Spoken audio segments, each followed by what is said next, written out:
இன்று நாம் சிவவாக்கிய சித்தரினுடைய 97வது 98வது 99வது பாடல்களின் விளக்கத்தை அறிந்து கொள்வோம். பாடல் 97. இந்த பாடலில் நம சிவய என்ற 5 எழுத்து மந்திரத்தினுடைய இரகசியத்தை தான் சிவவாக்கிய சித்தர் கூறியுள்ளார். பாடலை கவனியுங்கள். நவ்விரண்டு காலதாய் நவின்ற மவ் வயிரதாய் சிவ்விரண்டு தோளதாய் சிறந்த வவ்வு வாயதாய் எவ்விரண்டு கண்ணதாய் எழுந்து நின்ற நேர்மையில் செவ்வையொத்து நின்றதே சிவாய மஞ்செழுத்துமே. இந்த பாடலில் நம சிவய என்ற 5 எழுத்து எங்கெங்கே இருக்கின்றது என்பதை நான் கூறுகிறேன், கவனியுங்கள். நவ்விரண்டு என்பதில் அந்த நாணா, அடுத்தது நவின்ற மவ், அந்த மவ் என்பதில் மானா, அடுத்ததாக சிவ்விரண்டு, சிவ்விரண்டு என்பதில் சீனா, சிறந்த வவ்வு, அந்த சிறந்த வவ்வு ஒன்று வர இடத்தில் வானா, எவ்விரண்டு என்பதில் யானா. 5 எழுத்தும் இடம்பெற்றுள்ள இடம் இவைதான். இப்பொழுது பொருளை கவனியுங்கள். நவ்விரண்டு காலதாய், நவ்விரண்டு என்பதில் நாண எழுத்து இருக்கின்றது, அதாவது நகாரம். நகாரம் என்பது இடுப்பிலிருந்து கால்கள் வரையிலும், அதுதான் நவ்விரண்டு காலதாய். நவின்ற வவ்வு வைரதாய், நவின்ற மவ் அதில் மகாரம், மான எழுத்து இருப்பது மகாரம். மகாரம் என்பது வயிறாகவும். 2வது வரியில் சிவ்விரண்டு தோளதாய், சிவ்விரண்டு என்பதில் சீனா, சீனா என்றால் சிகாரம். சிகாரம் நெஞ்சிலிருந்து 2 தோள்களாகவும். சிறந்த வவ்வு வாயதாய், சிறந்த வவ்வு என்பதில், அந்த வவ்வு என்பதில் வானா, அதாவது வகாரம். வகாரம் என்பது தொண்டையாகவும். 3வது வரி எவ்விரண்டு கண்ணதா, எவ்விரண்டு என்பதில் யானா, யா என்றால் யகாரம். யகாரம் என்பது 2 கண்களாகவும் அனைவருக்கும் நேர்மையாக அமைந்துள்ளது நமது உடம்பில். இந்த நம சிவய என்ற 5 எழுத்தும் எமது உடலில் உள்ள விடயத்தையே கூறி நிற்கின்றது. நம சிவய. நானா என்பது இடுப்பிலிருந்து கால்களாகவும், மானா என்பது வயிறாகவும், சீனா என்பது தோள்கள், 2 தோள்களாகவும், வானா என்பது தொண்டையாகவும், யானா என்பது 2 கண்களாகவும் இருக்கின்றது எமது மனித உடம்பில். இதைத்தான் சிவவாக்கிய சித்தர் கூறுகிறார். தூலத்தில் இவ்வாறு அமைந்துள்ள 5 எழுத்து சூட்சமத்தில் செம்மையான மெய்ப்பொருளாக அதே பஞ்சாட்சரமாக ஒத்து இருப்பதை அறிந்து தியானித்து சிவமே 5 எழுத்தாக இருப்பதை உணர்ந்து கொள்ளுங்கள். சிவம் என்பதே இந்த 5 எழுத்தாக எமது உடம்பில் வீற்றிருக்கின்றன என்பதை சிவவாக்கிய சித்தர் கூறுகிறார். பாடல் 98 காண்போம். 2 1 மூலமாய் இயங்கு சக்கரத்துளே சுருண்டு 3 வளையமாய் சுணங்கு போட் கிடந்த தீ முரண்டெழுந்த சங்கி நோசை மூல நாடி ஊடு போய் அரங்கன் பட்டணத்திலே அமர்ந்ததே சிவாயமே. இந்த பாடலில் குண்டலினி சக்தி பற்றி சிவவாக்கிய சித்தர் கூறுகிறார். என்ன கூறுகிறார் என்பதனை பார்ப்போம். மூலாதார சக்கரத்தின் உள்ளே பாம்பை போல் சுருண்டு 3 வளையமாக குண்டலினி சக்தி கனலாக தீயாக இருந்து தூங்கிக் கொண்டிருக்கின்றதாம். அதைத்தான் 2 1 மூலமாய் இயங்கு சக்கரத்துளே சுருண்டு 3 வளையமாய் சுணங்கு போட் கிடந்த தீ. மூலாதார சக்கரம் என்பது எமது முள்ளந்தண்டு கீழ்ப்பகுதியில் முடிவடையும் இடம், மூலாதார சக்கரம். அந்த சக்கரத்துளே பாம்பின் வடிவத்தில் சுருண்டு போய் 3 வளையமாக சுருண்டு போய் உள்ளதாம். அந்த குண்டலினி சக்தி மூலாதார சக்கரத்தில் அடியில் 3 வளையமாக பாம்பை போல் சுருண்டு கனலாக தீயாக இருந்து தூங்கி கொண்டிருக்கிறது. ஒரு கனல் மாறி ஒரு தீயாக அந்த மூலாதார சக்கரத்தில் உறங்கிக் கொண்டு இருக்கின்றன. அதனை வாசி யோகத்தில் விழிப்புறச் செய்தால் அச்சக்தியானது சங்கின் ஓசையுடன் கிளம்பும். இதைத்தான் பாடலில் கூறுகிறார். முரண்டெழுந்த சங்கின் ஓசை மூல நாடி ஊடு போய், அந்த மூலாதார சக்கரத்தில் இருக்கும் அந்த குண்டலினி சக்தியை வாசி யோகத்தின் மூலம் விழிப்புறச் செய்து, வாசி யோகத்தின் மூலம் விழிப்புறச் செய்யும் பொழுது சங்கினுடைய ஓசையுடன் அந்த குண்டலினி சக்தியானது மேலே எழும்பும், மேலே ஏறும். அந்த மூலாதார சக்கரத்திலிருந்து அந்த குண்டலினி சக்தியானது மேலே எழுகின்ற சமயத்தில் ஒரு சங்கின் ஓசையுடன் மேலே ஏறுமா.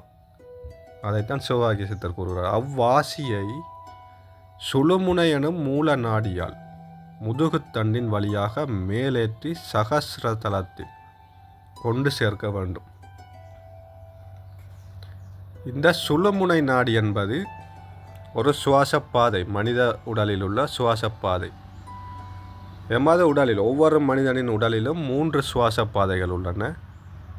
எமது மூக்கில் 2 துவாரங்கள், இடகலை பின்கலை எனும் 2 சுவாசப்பாதைகள் தான் அந்த மூக்கினுடைய 2 துவாரங்கள். ஆனால் அந்த 2 துவாரத்திற்கும் நடுவில் சுழுமுனை என்னும் ஒரு நாடி சுவாசப்பாதை உள்ளது. அந்த சுவாசப்பாதையானது மூக்கின் வழியாக இல்லாமல் எமது மூலாதார சக்கரம் அடியில் இருக்கும், முதுகுத்தண்டின் அடிப்பகுதியில் இருக்கும் மூலாதார சக்கரத்திலிருந்து எமது உச்சி பகுதியில் இருக்கும் சக்கரம், தலை உச்சி மட்டும் இந்த மூக்கினுடைய 2 துவார சுவாசப்பாதைகளுக்கு நடுவாக மூலாதார சக்கரத்திலிருந்து நேராக முதுகுத்தண்டின் வழியாக மேல் தலை உச்சியில் சகசிர தலத்தில் வரைக்கும் இந்த சுவாசப்பாதை இருக்கிறது. அதுதான் சுழுமுனை நாடி. ஞானிகளின் சுவாசப்பாதை அதுதான். ஞானிகள் மூக்கின் வழியாக சுவாசிக்க மாட்டார்கள். மூக்கின் வழியாக காற்று சென்று வராது ஞானிகளுக்கு, சித்தர்களுக்கு. ஞானமடைந்தவர்களுக்கு இந்த சுழுமுனை நாடியினூடாக உச்சந்தலையிலிருந்து மூலாதார சக்கரம் வரைக்கும் சுவாசம் சென்று வரும். அதைத்தான் வாசி யோகத்தின் மூலம் சுழுமுனை எனும் மூல நாடியால் முதுகுத்தண்டின் வழியாக மேலேற்றி சகசிரதலத்தில் கொண்டு சேர்க்க வேண்டும். அது சக்தியும் சிவனும் ஒன்றாகி இயங்கும் அரங்கன் பள்ளி கொண்ட இடத்தில் சிவமாக அமர்ந்திருப்பதை அறிந்து யோக ஞான சாதகத்தால் தியானம் செய்து உணர்ந்து கொள்ளுங்கள். எமது உச்சி பகுதியில் இருக்கும் இந்த சகசிர தலத்தில் மேலே இருக்கும் சக்கரம், சகசிரார தலம், அந்த சக்கரத்தில் சிவனும் சக்தியும் ஒன்றாக இருக்கின்றார்கள். சாதாரண மனிதன் ஒன்று சிவனாக இருக்க முடியும் அல்லது சக்தியாக இருக்க முடியும். ஆண் என்றால் சிவனாக இருக்க முடியும், பெண் என்றால் சக்தியாக இருக்க முடியும். அப்படி இருக்கும் பொழுது உலக இன்பங்களில் ஈடுபாடு வரும், ஆசைகள் வரும். நிறைய விடயங்களை பார்க்கும் பொழுது ஆசைகள் வரும். ஆனால் இந்த குண்டலினி சக்தி மூலாதாரத்தில் உறங்கி கிடக்கும் அந்த குண்டலினி சக்தியை வாசியோகத்தின் மூலம் சகசிரதலத்தில் மேல் உச்சியில் உள்ள சக்கரத்தில் கொண்டு சேர்க்கும் பொழுது சிவனும் சக்தியும் ஒன்றாக அந்த இடத்தில் இருக்கிறார்கள். அந்த இடத்திற்கு கொண்டு செல்லும்போது சிவனும் சக்தியும் ஒன்றாக இணைவது போல் எமது எண்ணமும் இணைந்து ஞானத்தை அடைந்து விடுவோம். அந்த நிலையில் உலகத்தில் எந்த இன்பத்திலும் ஆசை வராது. அது மாபெரும் பேரின்பத்தை தரக்கூடிய ஒரு நிலையில் இருப்போம். உலகத்தில் எதை தந்தாலும் எதை கொடுத்தாலும் வேண்டாம் என்று தான் நிற்பார்கள். அப்படி ஒரு இன்பம். அந்த நிலைக்கு சென்றால் உலகத்தில் உலக இன்பங்கள் எதையும் எதிர்பார்த்து நிற்க மாட்டார்கள். முழு இன்பத்தில் இருக்கலாம், இன்புற்று இருக்க முடியும். அதைத்தான் சிவவாக்கிய சித்தர் கூறுகிறார். இந்த குண்டலினி சக்தியை வாசியோகத்தின் மூலம் மேலே ஏற்றி சகசிரதலத்தில் கொண்டு சேர்ந்து சிவனும் சக்தியும் ஒன்றாகி இயங்கும் அரங்கன் பள்ளி கொண்ட இடத்தில் சிவமாக அமர்ந்திருப்பதை அறிந்து யோக ஞான சாதகத்தால் தியானம் செய்து உணர்ந்து கொள்ளுங்கள் என்று சொல்லி சிவவாக்கிய சித்தர் கூறுகிறார். பாடல் 99. இந்த பாடலும் ஒரு அற்புதமான பாடல், அற்புதமான விளக்கம்.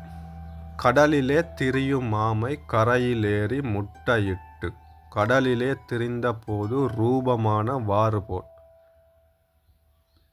மடலுளே இருக்கும் எங்கள் மணியரங்க சோதியை, உடலுளே நினைந்து நல்ல உண்மையான உண்மையே.